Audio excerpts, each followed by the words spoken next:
প্রথম আলো এবং ডেইলি স্টারে গণ অভ্যুত্থানের যে সমস্ত স্মৃতি চিহ্ন ছবি ছিল, এই লুটেরারা প্রথম সেই ছবিগুলোকেই আগুন দিয়ে ধরিয়ে দিয়েছে।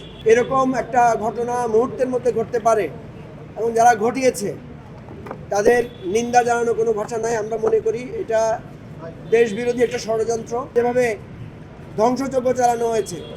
আমি মনে করি আজকে সবচাইতে যে ব্যক্তিটি খুশি তিনি হচ্ছেন শেখ হাসিনা। পার্টির পক্ষ থেকে আমাদের কেন্দ্রীয় নেতৃবৃন্দ, আমরা আজকে কিছুক্ষণ আগে আমরা প্রথম আলোতে গিয়েছিলাম। আমরা এখন ডেইলি স্টারের এই পোড়া ডেইলি স্টার দেখতে এসেছি। আসলে মানে কোনো ভাষা নাই আমাদের কোনো সমবেদনা সংহতি জানানোর। এরকম একটা ঘটনা মুহূর্তের মধ্যে ঘটতে পারে এবং যারা ঘটিয়েছে তাদের নিন্দা জানানো কোনো ভাষা নাই। আমরা মনে করি এটা দেশ বিরোধী একটা ষড়যন্ত্র। আমরা মনে করি এটা দেশকে একটা অকার্যকর রাষ্ট্র করা, নির্বাচনকে ভণ্ডুল করা এবং গণতান্ত্রিক অভিযাত্রাকে ব্যাহত করার একটা অত্যন্ত পরিকল্পনা অনুযায়ী কাজটা করা হয়েছে। আপনাদেরকে যদি আমি প্রশ্ন করি, ওসমান হাদিকে যেভাবে নৃশংসভাবে হত্যা করা হয়েছে, ওসমান হাদির জন্য যেভাবে আমরা আমাদের শোক এবং বেদনা প্রকাশ করেছি, একই সাথে আজকে দেশের প্রমিনেন্ট পত্রিকার উপরে এবং একটি সাংস্কৃতিক সংগঠনের প্রধান অফিসে যেভাবে ধ্বংসযজ্ঞ চালানো হয়েছে, আমি মনে করি আজকে সবচাইতে যে ব্যক্তিটি খুশি তিনি হচ্ছেন শেখ হাসিনা। এবং তিনি সেখান থেকে বসে আনন্দ পাচ্ছেন যে এই বাংলাদেশ, তিনি হেলিকপ্টার থেকে গুলি করে যে লাশের সারি ফেলে গিয়েছিলেন, তার এখন আনন্দ যে তিনি সেটা এখনও অব্যাহত রাখতে পেরেছেন। আমরা এর তীব্র নিন্দা জানাই।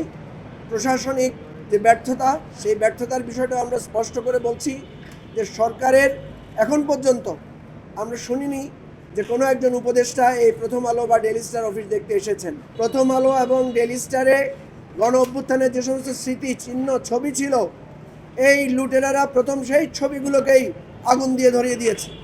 তার মানে হচ্ছে এরা আমাদের গণ অভ্যুত্থানকে ব্যাহত করতে চায়, গণ অভ্যুত্থানকে প্রশ্নবিদ্ধ করতে চায়। আপনারা জানেন গতকাল তরুণ নেতারা সবাই শাহবাগে সমবেত হয়েছিল। আমরা দেশবাসীকে শান্ত থাকার আহ্বান জানিয়েছিলাম এবং আমরা বলেছিলাম এই গণতান্ত্রিক প্রতিবাদ গণতান্ত্রিকভাবে আমাদেরকে অব্যাহত রাখতে হবে। কোনো ধরনের উস্কানিতে পা দেওয়া যাবে না, কোনো ধরনের সহিংসতা করা যাবে না। কিন্তু আমাদের নেতৃবৃন্দের কথাকে বরখেলাপ করে যারা বিচ্ছিন্ন বিক্ষিপ্তভাবে বিভিন্ন জায়গায় আক্রমণ চালিয়েছেন, আমরা মনে করি সিসিটিভি ফুটেজে তাদের ছবি পাওয়া যাবে, তারা যে সমস্ত জিনিস লুট করেছেন তাদের চিহ্ন পাওয়া যাবে। সরকার এখনও কোনো ধরনের অপারেশন চালিয়ে কাউকে গ্রেফতার করেছেন, লুটকৃত কোনো মালামাল উদ্ধার করেছেন বলে আমরা জানি না। আমরা শুনেছি স্বরাষ্ট্র মন্ত্রণালয় বলছেন যে তারা 3 স্তরের নিরাপত্তা ব্যবস্থা কায়েম করেছেন। আমাদের প্রশ্ন, কালকে আপনাদের এই 3 স্তরের নিরাপত্তা ব্যবস্থা কোথায় ছিল? আমাদের প্রশ্ন, ওসমান হাদিকে সহ আমাদের এই জুলাই অভ্যুত্থানের নেতাদেরকে যে হত্যা করার হুমকি দেওয়া হচ্ছে, আমাদের নারী বোনদেরকে যে অহরহ অপমান অপদস্থ করা হচ্ছে, সেগুলোর ব্যাপারে আপনাদের স্তরের নিরাপত্তা কোথায়? ওসমান হাদির খুনি দিনে দুপুরে পালিয়ে যেতে পারে, এই হলো আপনাদের নিরাপত্তা স্তর। ওসমান হাদি আরও ভালো চিকিৎসা ডিজার্ভ করতো, কিন্তু আমরা কোনোভাবেই কোনো কিছু করতে পারিনি। সুতরাং আমরা মনে করি যে আমাদের সবাইকে ঐক্যবদ্ধ থাকতে হবে, হতাশ হলে চলবে না।